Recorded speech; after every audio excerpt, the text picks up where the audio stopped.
First of all, what is a coordinate plane? A coordinate plane is an important tool used to graph points and equations.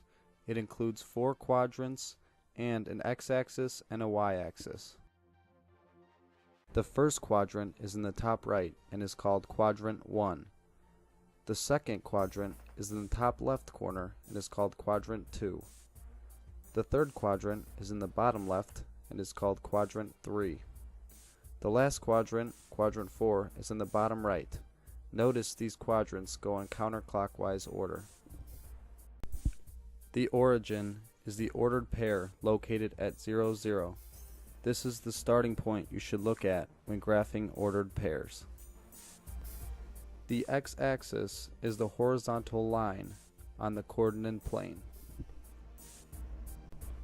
The negative x values go to the left of the origin, and the positive x values go to the right of the origin. The y-axis is the vertical line on the coordinate plane. The positive y values are above the origin, and the negative y values are below the origin.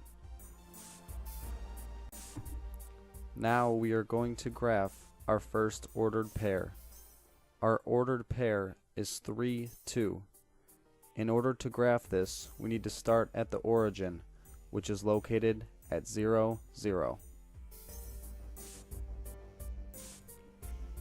Now that we're at the origin, the next thing we need to do is look at our x value. Our x value is positive 3.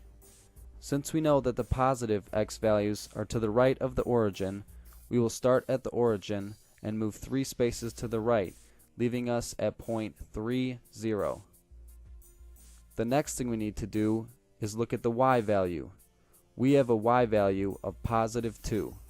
And since we know that the positive y values are above the origin, we will start at the point 3, 0 and go up 2 spaces. And that will get us to the final coordinate point 3, 2.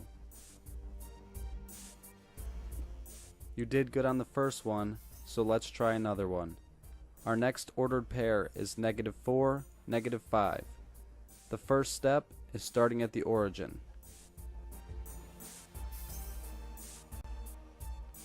The next step is looking at the x value.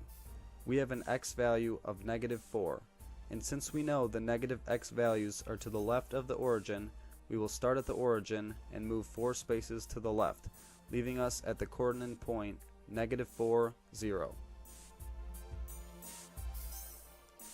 The next thing we will do is look at our y value. We have a y value of negative 5, and we know that the negative y values are below the origin. So starting at the coordinate point negative 4, 0, we will go 5 spaces down.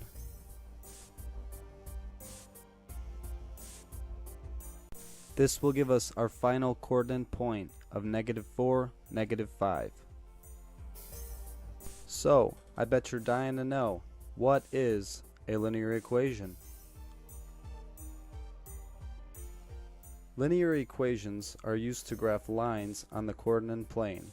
The formula for linear equations is y equals mx plus b, where m is the slope and b is the y-intercept.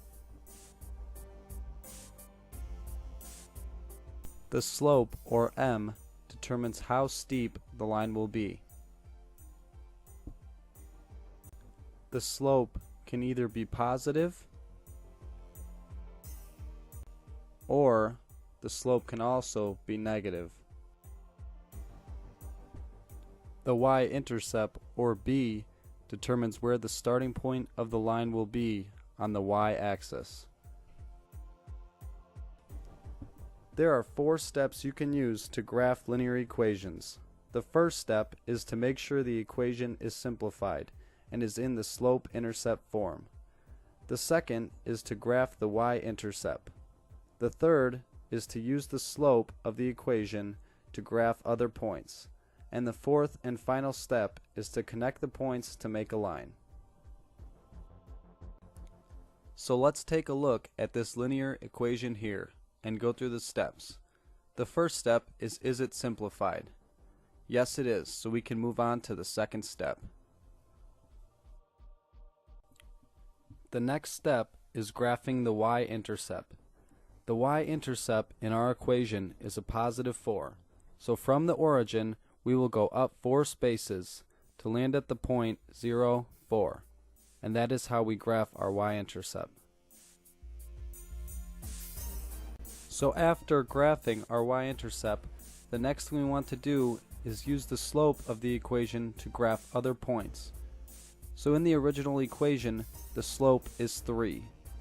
This is the same as 3 over 1, and writing it as 3 over 1 puts it in the rise over run form, which makes it easier to graph. So starting at the point 0, 4, where we graphed our y-intercept, we want to use the slope 3 over 1 to go up 3 spaces and to the right 1. Since there's no more room at the top of the graph and we want to include one more point, we will have to take the negative form of the slope, which would be negative 3 over negative 1. And starting at the y-intercept point of 0, 4, we will be going down 3 spaces and to the left 1. Notice that this does not change the original slope of 3 because negative 3 over negative 1 is still 3. By changing the slope values to negative, it makes it easier to plot points lower than the y-intercept ordered pair.